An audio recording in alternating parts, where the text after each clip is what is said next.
We are often told today that America did not have any religious origins, or certainly that the founders didn't want any religious expression in the public arena.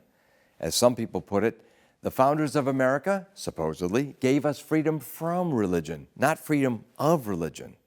But freedom of religion gives freedom to all, even the non-believers.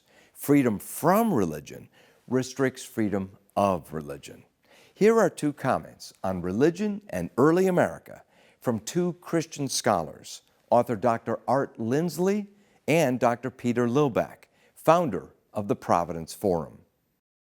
America as a country has a fascinating story. That story takes us back to those first settlers who came to a land that was known by Aboriginals, obviously for multiple generations, going back perhaps millennia.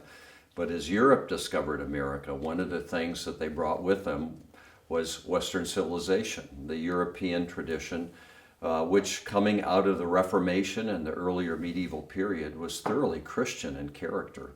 But being Christian, it meant that it brought not just the teachings of the gospel and the Christian church, but the entirety of the Bible.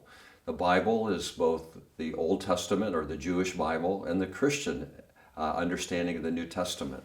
So it is totally appropriate, in my humble opinion, to declare that America was born out of a Judeo-Christian impulse. In fact, when the first discovery of America was made by none other than Christopher Columbus, he said, "I was given this insight by the Holy Spirit. I was comforted by the promises of Isaiah, and I have come to serve Jesus Christ to advance his faith." In other words, the discovery was clearly a Christian reality from the Roman Catholic side. When the Protestants settled here, and many of them were coming because they were fleeing persecution, the first Protestant settlement in North America, if I'm not mistaken, was what we would call today St. Augustine, Florida, where it was actually a Huguenot settlement, which were French Protestants that were Calvinistic in theology. And then most of the colonies all along the eastern seaboard, by and large, were settled by different English-speaking groups that were connected with the Anglican tradition, the Church of England, the Congregational tradition, which were the Puritans that were separating from the Anglican Church, and that was largely New England. And then we also had those that were more nonconformist, like the Quakers, which were settling in Pennsylvania primarily. The Roman Catholics had their presence in Maryland, where they wanted to have a place of settlement and protection. But as you go down that list, Protestant, Catholic, nonconformist, all of them believed the Bible. That is the Jewish Christian tradition. So what else can you say but we are a Jewish Christian settlement in the New World, bringing the traditions of the gospel, the Bible, and the great heritage of Western civilization, which is thoroughly saturated with Christian thinking.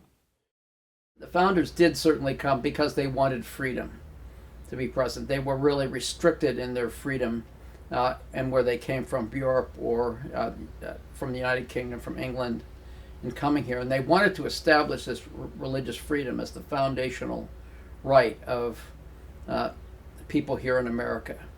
And it was originally particularly emphasizing the place of different sects or different, say, Protestant Catholic or different Protestant denominations and that kind of thing. None of them were to be really established, but they also acknowledged the rights of people that were outside of the Christian perspective, like Jews and others, that were to have their own rights to follow their faith too, and the founders recognized that.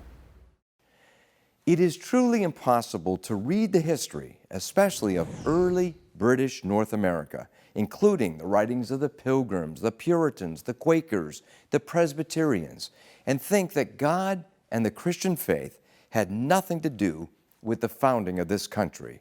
Even in 1787, during the Constitutional Convention, scholars such as law professor John Eidsmoe note that at least 50 of the 55 men who comprised that convention were professing Christians who were active members in Trinitarian churches. As George Washington, who presided over the convention, said, "Religion and morality are indispensable supports to our political prosperity." We need to get back to our nation's founding principles. For Providence Forum, I'm Jerry Newcomb.